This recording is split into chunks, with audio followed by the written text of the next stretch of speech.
Oke, baik Mbak Mita, bisa kita mulai ya untuk sesi konseling kita pada malam hari ini?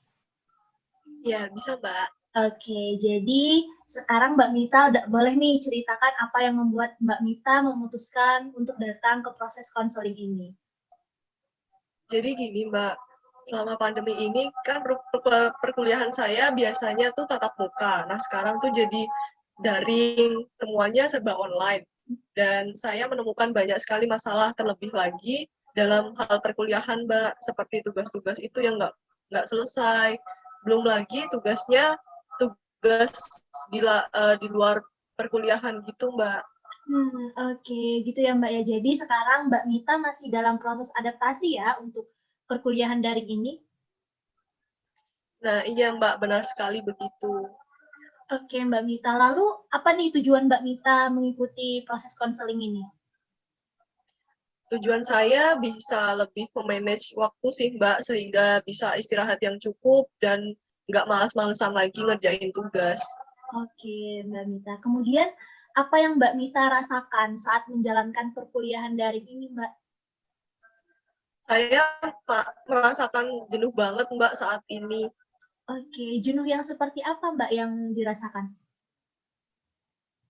Iya, Mbak, kayak kegiatannya itu monoton gitu-gitu aja setiap hari di depan layar, terus juga tugasnya seabrek, nggak selesai-selesai, juga deadline nggak teratur juga, Mbak. Kemudian selain itu kesibukan yang lain juga ada, jadi saya merasa sangat jenuh dan masalah keseharian seperti ini, Mbak. Tapi saya tetap mengerjakan tugas-tugas saya sih selama perkuliahan online ini dengan tepat waktu dan saya nggak mau ketinggalan juga, Mbak.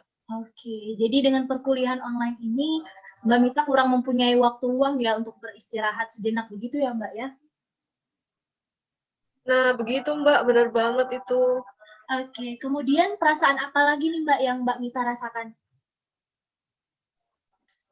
Saya merasa sangat pusing, Mbak, apalagi melihat hasil yang didapatkan tuh nggak memuaskan. Padahal tuh saya udah capek-capek ngerjain tugas, terus deadline-nya juga udah saya kerjain, tapi masih kurang maksimal gitu loh, Mbak. Jadinya kayak pusing gitu, Mbak.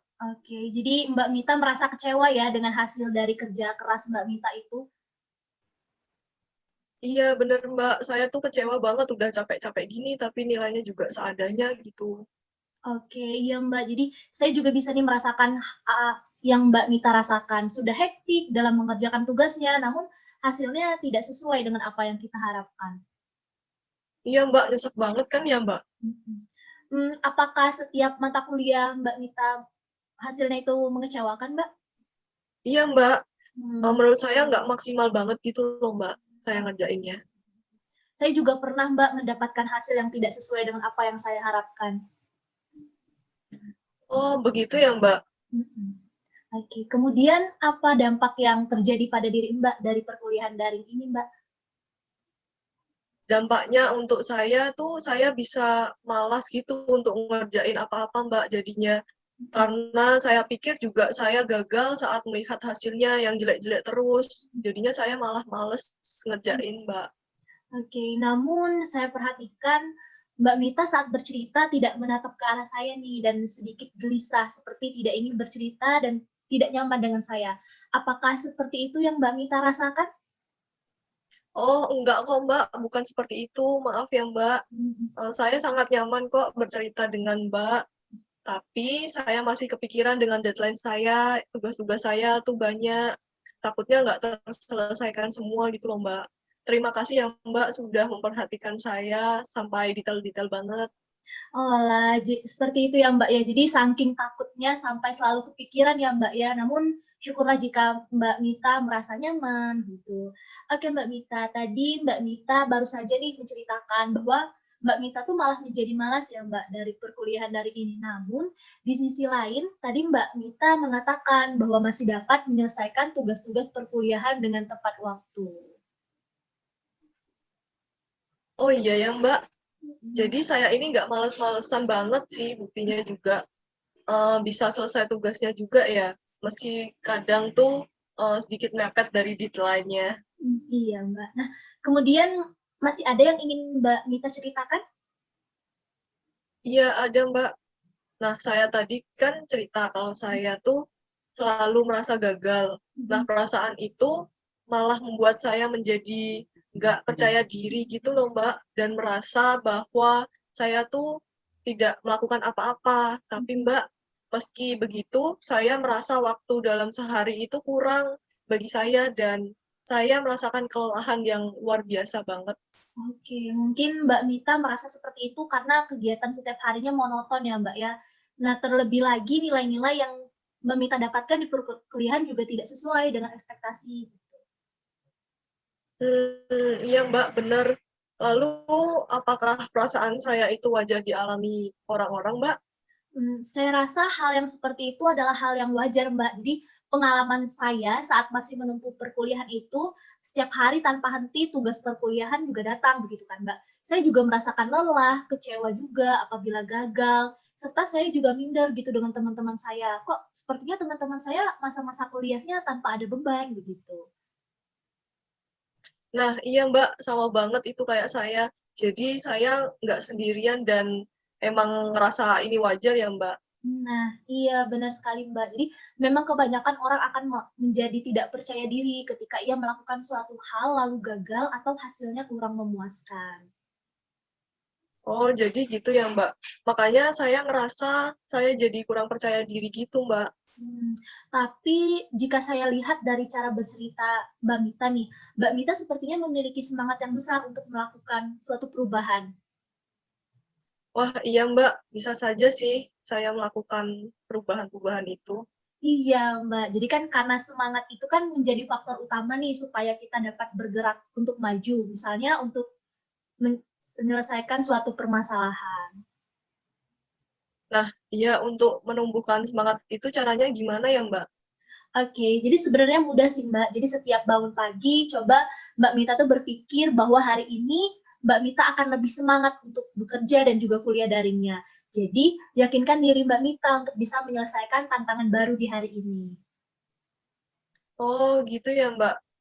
Oke lah besok akan saya praktekkan, mungkin bisa. Oke, jadi, sekarang mari kita praktek sebentar ya, Mbak, ya. Jadi sekarang bayangkan tadi pagi Mbak Mita sudah memiliki mindset semangat bekerja, semangat mengikuti perkuliahan. Jadi sekarang ibaratkan saya sebagai dosen Mbak Mita nih, saya akan memberikan tugas kepada Mbak Mita dengan deadline nanti siang. Nah, apa nih yang akan Mbak Mita lakukan? Nah baik Mbak, saya mungkin sudah memiliki mindset semangat sejak pagi tadi. Mhm. Nah saya akan mengerjakan tugas-tugas tersebut karena hari ini kan ada 2 mata kuliah. Mhm. Jika saya menunda tugas tersebut, maka akan menumpuk juga dengan tugas-tugas yang akan datang lainnya. Nah, bagus, Mbak. Jadi jika nanti Mbak Mita merasa penat nih, boleh istirahat sejenak. Namun, saat-saat istirahat itu diisi dengan hal-hal yang positif, Mbak. Jadi misalkan hal yang Mbak Mita sukai, misalkan bermain musik contohnya. Jadi supaya mood dari Mbak Mita itu masih tetap terjaga. Walah, iya juga sih, bener Mbak. Kebetulan juga saya suka main gitar sih. Nah, iya, Mbak. Oke, Mbak Mita, apakah masih ada yang ingin Mbak Mita ceritakan atau ingin dijelaskan lebih lanjut? Mungkin cukup segitu aja sih, Mbak. Oke, Mbak Mita, jika sudah dianggap cukup, bisa kita akhiri ya untuk sesi konseling kita di malam hari ini. Nanti untuk kelanjutannya akan saya kabarin melalui WhatsApp ya, Mbak ya. Baik, terima kasih, Terima Mbak. kasih Mbak Mita sudah meluangkan waktunya. Terima kasih, Mbak. Baik, sepertinya Mbak Rahma sudah nggak sabar nih mau cerita. Bisa langsung aja nih diceritakan apa sih masalahnya kok sampai ingin datang ke konseling hari ini? Nah, jadi saya ini kan sedang berkuliah ya, Mbak. Nah, dan juga di sela-sela itu juga saya juga part-time gitu, Mbak, dan ikut organisasi juga. Gitu. Pasti jadwalnya padat banget ya. Lalu gimana sih Mbak Rahma membagi waktu antara kegiatan-kegiatan itu semua? Nah, itu dia, Mbak. Saya juga bingung nih buat bagi waktunya. Selain itu juga, ya saya juga punya pacar gitu, Mbak. Coba deh ceritakan kenapa sih Mbak Rahma jadi bingung untuk membagi waktu? Saya tuh bingung, Mbak, untuk memprioritaskan waktu antara kegiatan-kegiatan pribadi saya dengan waktu bersama pacar. Nah, lalu gimana perasaan Mbak Rahma ketika nggak bisa membagi waktunya itu? Sedih banget sih, Mbak. Apalagi kan pacar saya nggak terima tuh dengan kesibukan saya, terus saya diputusin gitu, Mbak. Oh, jadi hal itu yang membuat Mbak Rahma sedih banget ya? Iya, benar sekali, Mbak. Jadi, saya tuh ingin bisa membagi waktu dan memprioritaskan kegiatan dan juga pacar saya. Tetapi, saya juga belum bisa untuk meninggalkan kegiatan-kegiatan saya itu, Mbak. Nah, lalu apakah Mbak Rahma jadi merasa bersalah dengan pacarnya karena terlalu sibuk begitu, Mbak? Iya, Mbak, benar, Mbak. Gitu, Mbak. Dari awal mula kejadiannya, karena Mbak Rahma itu nggak ada waktu luang untuk pacarnya, sehingga putus, dan Mbak Rahma merasa bersalah karena bingung untuk membagi waktunya, gitu ya, Mbak? Benar sekali, Mbak, gitu. Jadi, saya tuh merasa bersalah dan bingung gitu, Mbak, harus bagaimana. Hmm. Lalu bagaimana nih hubungan Mbak Rahma dengan mantannya yang baru putus ini? Sekarang dia tuh udah nggak bales chat sih, Mbak. Jadi telepon juga nggak bales. Jadi gimana ya, makanya aku sedih banget, sering juga nangis gitu, kayak lost kontak gitu, Mbak. Oh iya Mbak, saya juga pernah sih mengalami hal yang serupa dengan Mbak beberapa waktu lalu. Itu memang berat ya Mbak. Saya juga paham betul perasaan Mbak Rahma saat ini. Wajar banget Mbak Rahma sedih banget. Pasti hal itu berat banget ya Mbak. Tapi kalau boleh tahu nih, apakah Mbak Rahma ada curhat dengan teman atau orang-orang terdekat Mbak Rahma? Tidak sih, Mbak. Jadi saya tuh nggak berani gitu untuk cerita dengan orang lain meskipun orang itu deket sama saya gitu kan. Saya tuh hanya memendam. Saya ingin sekali, Mbak, kembali bersama dengan mantan saya dan mencoba membagi waktu gitu. Oh, Mbak Rahma benar-benar hebat banget dan bisa kuat ngadepin keadaan yang terjadi ini ya. Dan saya juga sangat berterima kasih pada Mbak Rahma sudah dapat mempercayai saya untuk mendengarkan cerita dan masalahnya. Iya, Mbak. Jadi karena menurut saya kalau saya cerita nih ke orang lain itu belum tentu dapat solusi, malah mungkin mendapat beban masalah yang baru gitu. Oh, begitu ya, Mbak. Mhm. Nah, tadi Mbak Rahma mengatakan nih, perasaannya bersalah dan bingung karena hubungannya putus dengan mantannya. Tetapi juga Mbak Rahma bilang belum bisa meninggalkan kegiatan-kegiatannya. Iya, Mbak. Jadi saya merasa bersalah pada mantan saya karena terlalu sibuk, tetapi juga bingung kalau meninggalkan salah satu kegiatan. Oke, saya paham sih, itu pasti sedih banget ya Mbak. Mantan pacarnya Mbak memutuskan hubungan karena Mbaknya terlalu sibuk. Namun Mbak Rahma merasa juga bahwa ada hal lain nih yang perlu diselesaikan, ya kan? Iya, saya pikir juga gitu sih, Mbak, karena kita kan jalani hidup ini bukan tentang hubungan dengan salah satu pihak seperti pacar kan, tapi juga dengan hubungan orang lain juga ya harus dipikirin juga gitu, Mbak. Ya, mungkin tadi Mbak Rahma merasa bersalah karena merasa mantannya itu posesif dan ingin tetap mempertahankan kegiatan-kegiatan Mbak. Oh, iya, Mbak, dan juga saya sebenarnya sudah tidak tahan sih, Mbak, dengan perlakuan mantan saya. Jadi, saya memutuskan untuk mengikuti banyak kegiatan gitu. Oh, jadi Mbak Rahma itu melakukan banyak kegiatan sebagai bentuk pengalihan saja supaya Mbak bisa cukup tenang begitu ya? Sepertinya gitu sih, Mbak, karena merasa lebih nyaman ketika banyak kegiatan. Oke, baik Mbak. Saya cukup memahami.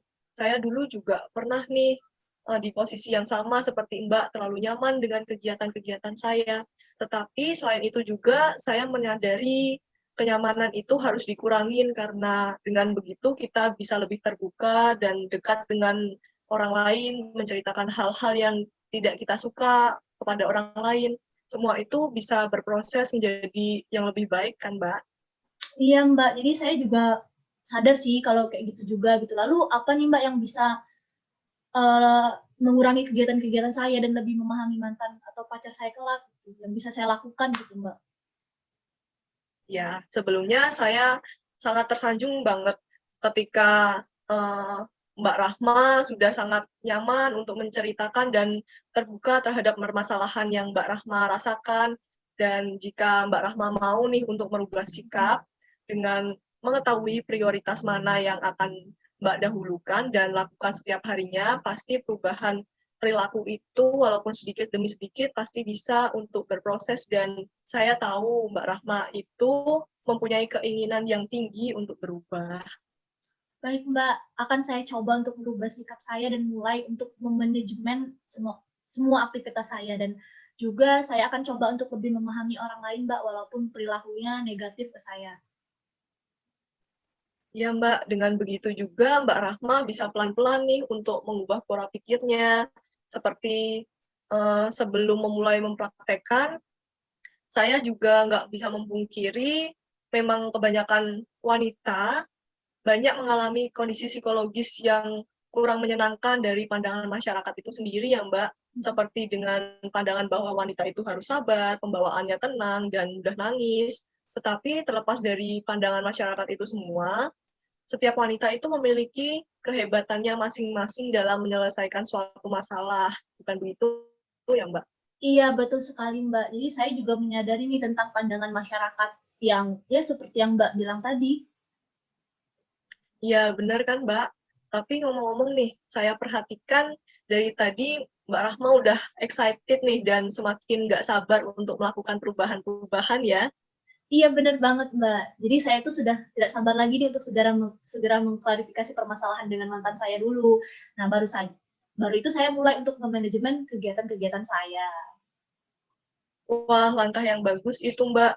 Ketika saya berada dalam situasi yang seperti itu sekarang, seperti Mbak Rahma, biasanya juga saya akan lebih terbuka untuk mengungkapkan isi hati saya, Mbak, pada orang yang sedang bermasalah dengan saya, dan kemudian meminta saran maupun mencari solusi bersama agar tetap mempertahankan hubungan baik kami. Oke, begitu ya, Mbaknya. Jadi dengan begitu hubungan kita tetap masih bisa menjadi lebih baik gitu ya, Mbak, ya? Iya, benar seperti itu, Mbak. Mungkin Mbak Rahma bisa memulai dengan hal-hal yang kecil, seperti jika Mbak Rahma bingung dengan permasalahan tersebut, saya menyarankan Mbak Rahma untuk mencoba untuk menenangkan diri, kemudian mencari waktu yang tepat untuk bersama-sama membicarakan unek-uneknya Mhm. tanpa mengutamakan emosional masing-masing. Saya yakin Mbak Rahma bisa mengontrol itu semua bersama dengan orang-orang yang bermasalah dengan Mbak. Oke, iya Mbak, saya yakin juga bisa melakukannya, melihat saya juga cukup sabar dan ya tidak gampang terbawa suasana emosional jika lawan saya sudah mengeluarkan ego dan emosinya. Ya, saya yakin juga dengan permasalahan ini Mbak pasti bisa melakukan perubahan dan menjadi orang yang lebih tangguh ya Mbak. Oke, terima kasih ya Mbak. Lalu bagaimana jika saya belum bisa memulai membicarakan unek-unek dengan orang yang sedang bermasalah Mbak dengan saya? Oh, itu nggak apa-apa sih Mbak kalau belum bisa. Nah, perubahan itu kan bisa dilakukan dengan mulai hal-hal kecil kan. Nah, sekarang coba kita praktekin nih di situasi putus hubungan pacaran, di mana saat Mbak Rahma mulai ngerasa nggak nyaman. Mbak Rahma berperan sebagai diri Mbak Rahma sendiri, dan saya berperan sebagai pacar Mbak Rahma yang memutuskan hubungan dengan emosional. Nah, coba sekarang Mbak Rahma tetap tenang dan seperti yang sudah kita pelajari tadi, kita mulai roleplay sekarang, bisa Mbak? Oke, bisa Mbak, bisa. Oke, oke. Hmm, aku pengen kamu jujur aja. Kenapa kamu nggak ngebolehin aku ngelakuin kegiatan-kegiatanku? Iyalah, sebenarnya kamu juga, aku pengennya kamu tetap ada sama aku terus, kamu tuh cuek dan banyak kegiatan. Kita pasti punya kegiatan masing-masing dan sebisa mungkin aku pasti ngabarin kok dan ngeluangin waktuku buat kamu kalau misalkan aku senggang. Aku harap kamu bisa ngerti ya aku, dan aku juga mulai ngertiin kamu sekarang. Nah, seperti itu ya Mbak, kira-kira Mbak Rahma sudah mempraktekkan nih dengan sangat baik dan juga sudah terlihat tenang, nggak emosi juga melawan pacarnya tadi. dalam menanggapi emosional lawan bicaranya tadi ya, Mbak. Iya, Mbak, jadi Oke, saya lebih nyaman nih dan tahu mau ngomong apa jika bertemu dengan mantan saya nanti. Terima kasih ya, Mbak, ya. oke, sama-sama, Mbak. Mungkin ada yang mau diceritakan lagi, Mbak? Saya rasa sudah cukup sih, Mbak, udah diceritain semuanya. Baik, terima kasih Mbak Rahma sudah mempercayakan saya untuk bercerita tentang permasalahan Mbak Rahma dan mencoba untuk mencari solusi bersama ya Mbak. Mbak Rahma itu hebat, sudah mau untuk membuka pikiran dan berani untuk memulai perubahan. Baik, saya akhiri sesi konseling kali ini. Terima kasih sekali lagi Mbak Rahma. Terima kasih juga Mbak Mita.